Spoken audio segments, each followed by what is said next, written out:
Hello my dear students, welcome back to Balaji Online Classes. I am Sadia Khatun and today I will be teaching you Mathematics of class 8th. I will be teaching you chapter number 13 of your textbook, which is Direct and Inverse Proportions. Proportions आपने ratio and proportions chapter में पहले भी पढ़ा है. Proportions तब आते हैं जब कभी वेरिएशन होता है, कोई एक क्वांटिटी चेंज हो रही है तो उसके वजह से दूसरे में क्या चेंजेस आते हैं उसके बारे में आपको इस चैप्टर में स्टडी करना है.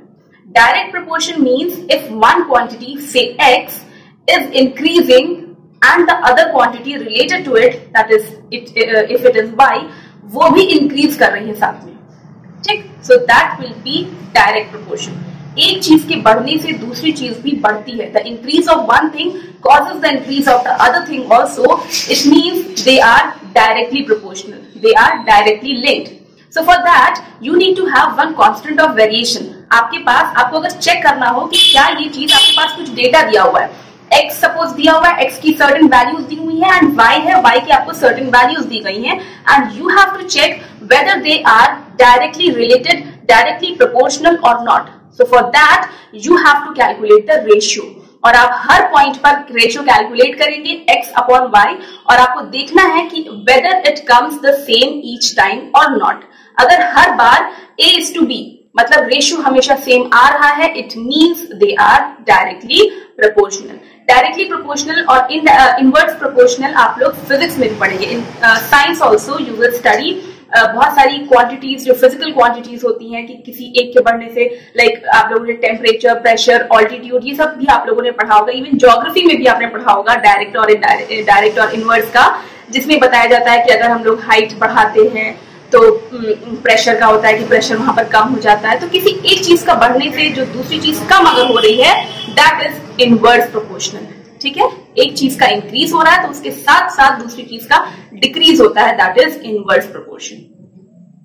The questions given in exercise 13.1 of your textbook are related to direct proportion. So let me give you some of the examples जिनसे आपको पता चल सकेगा कि ये क्वेश्चन डायरेक्ट प्रोपोर्शन का है या नहीं. लाइक अगर कुछ बुक्स आपको परचेज करनी है, अगर if you by just 5 books तो आपको जो अमाउंट पे करना है, अगर आप नंबर ऑफ बुक्स बढ़ाते हैं, आपने सोचा कि नहीं लाओ 5 नहीं, लेट मी टेक 10 बुक्स या 15 बुक्स, या आपने नंबर ऑफ बुक्स बढ़ाया तो प्राइस भी साथ साथ बढ़ता रह जाएगा. आपके पास ज्यादा अमाउंट ऑफ मनी होना चाहिए to purchase that number of books.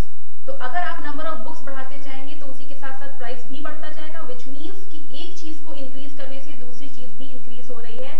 That means they are directly related and they are directly proportional. Same proportion में बढ़ने चाहिए. ठीक है, द नेक्स्ट इज इनवर्स. जो 13.2 के क्वेश्चंस हैं they are related with inverse proportion. Let me give you some of the examples of inverse proportion also. First thing is speed और time का लीजिए. ठीक, अगर आप एक पर्टिकुलर स्पीड से, for example 60 kilometre per hour की स्पीड से अगर आप कहीं जा रहे हैं, एक पर्टिकुलर डिस्टेंस कवर करना है आपको, तो आपको लाइक 2 आवर्स लगते हैं उस पर्टिकुलर डिस्टेंस को कवर करने में. अब अगर आप स्पीड को इंक्रीज करते हैं, आपने स्पीड इंक्रीज कर दी 80 किलोमीटर पर आवर कर दी, तो क्या टाइम भी बढ़ेगा? नहीं, the time will not increase, the time will decrease, क्योंकि अब आपको कम टाइम लगेगा उतना डिस्टेंस कवर करने में. स्पीड आपने बढ़ाई, आपको जाना उतनी ही दूर है, तो अब डिस्टेंस जो है, टाइम जो है वो कम लगेगा. ठीक है, सो इंक्रीज, स्पीड के इंक्रीज होने से टाइम डिक्रीज हो गया. This is the inverse relation. One more example I will give you workers का. ठीक है, अगर आपके पास कोई पर्टिकुलर टास्क है और उसको नंबर ऑफ वर्कर्स कर रहे हैं, ठीक, तो वो कितने दिन में, सपोज आपके पास 10 वर्कर्स हैं तो वो 10 वर्कर्स कितने दिन में वो कंप्लीट कर लेते हैं टास्क. अगर उनको टाइम लगता है कि वो 10 वर्कर्स उस काम को 50 डेज में कंप्लीट करते हैं, तो अगर हम लोग नंबर ऑफ वर्कर्स बढ़ा देंगे, अब हम और वर्कर्स हम लोगों ने ला के दे दिए और कहा कि अब इस काम को करना है, तो क्या टाइम अब ज्यादा लगेगा? No, the time will be less, क्योंकि अब हमारे पास काम जल्दी हो जाएगा क्योंकि हमने नंबर ऑफ वर्कर्स बढ़ा दिए. तो नंबर ऑफ वर्कर्स बढ़ने से नंबर ऑफ डेज कम हो गए हैं, that is the inverse relation. एक और एग्जांपल मैं देती हूँ. आपके पास एक पर्टिकुलर नंबर ऑफ टॉफीज हैं या कुछ आपको डिस्ट्रीब्यूट करना है, तो कुछ लोग हैं, आप सपोज पार्टी में हैं, पार्टी आपने घर में ऑर्गेनाइज किया और आपके पास कुछ नंबर ऑफ चॉकलेट्स या टॉफीज हैं और आपको डिस्ट्रीब्यूट करना है. बट अगर और ज्यादा लोग आ जाएंगे, मैं कहूँ कि कुछ लोग और आ गए हैं पार्टी में, तो क्या सबको उतना अमाउंट मिल पाएगा? नहीं. अब क्या होगा?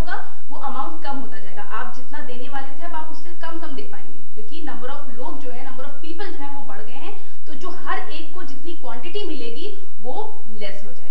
So these were the examples of inverse proportions. Children, try to solve the questions of your book 13.1